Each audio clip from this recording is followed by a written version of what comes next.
Welcome to our next edition of Strategy Spotlight. This video series will highlight blended learning strategies that you may wish to utilize in your classroom. Each month, we will focus on a different strategy and interview WCS staff members who are using the strategy to impact student learning. In today's Strategy Spotlight, we will be focusing on the blended learning strategy, direct instruction.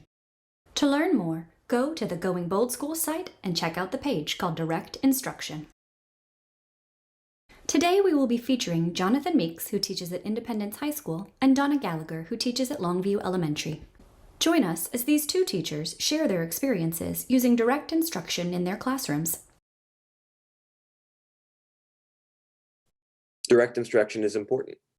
On Hattie's list of key indicators for student achievement, direct instruction is still a pretty substantial effect. We can't forget direct instruction when we're trying to maximize our students' learning. I have to find ways of making it engaging, not just a sit and get type situation. The content has to be high quality. That means that I'm using entertaining clips of native speakers, I'm using songs, I'm showing them humorous comic strips, really anything that will expose them to the target language and the content while engaging them on another level at the same time. Because I know if I'm enthusiastic and entertaining while I present the content, it's automatically more engaging for the students.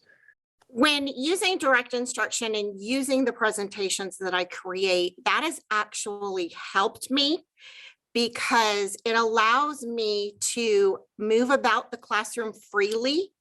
I'll ask them follow-up questions to see if they've understood, yes, but most importantly, I ask them questions that engage them on deeper cognitive levels.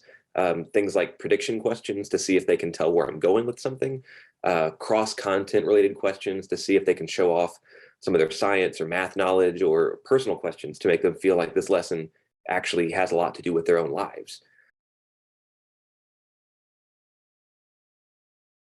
Me modeling and then us doing it together for the guided practice, which then leads to them being able to do it in their small groups independently. I incorporate the checks for understanding, and sometimes it is just a quick Google survey. Sometimes it is, we'll do a quick Kahoot.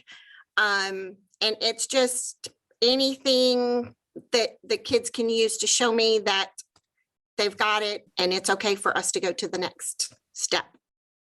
There are some times when I want to have my finger more on the pulse of specific skills during direct instruction and modeling, just to make sure that what I'm saying and what they're receiving are the same thing. So for those kind of things, I can use Nearpod or Schoology assessments, and that gives me just immediate access to student feedback about their own learning. But we also have, obviously, quizzes and tests, which I like to use Schoology to accomplish, and that gives me the flexibility of having students respond to video or audio prompts and then record their own responses in return, instead of just always testing their reading and writing abilities. So independent practice obviously is really important, because that's where you get to see, as a learner, you get to see, am I getting it? Is this working? Is the concept really sticking? That independent practice always comes down to giving them enough space, enough time to really dig deep into the recall and generate something that they can look at and say, this shows that I know something.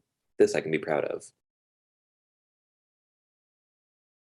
I started by creating a lesson plan first based on the Williamson County Scope and Sequence and the Tennessee State Standards.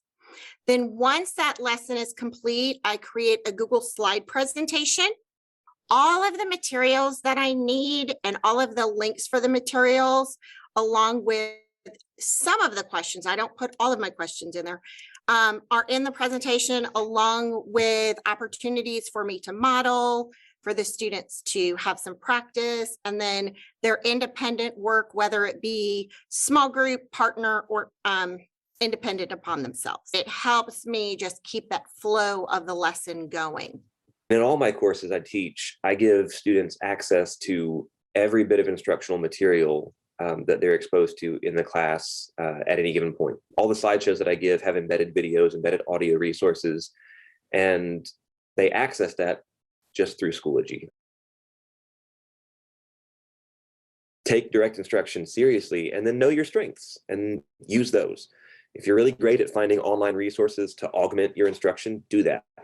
If you are an engaging and entertaining orator naturally, great, use that. If you work best with small groups, use direct instruction as part of like a classroom rotation stations setup in order to break your class down into manageable groups that you're more comfortable and more effective with. So direct instruction is where students get that raw material. So over-prepare and set the tone for all of the work that they're going to do with that material as you move forward. Google Slides is the WCS featured tool to support your use of the direct instruction instructional strategy. Google Slides is available for all WCS teachers and can be embedded using our learning management system, Schoology. To learn more, go to the Going Bold School site and check out the page called Direct Instruction.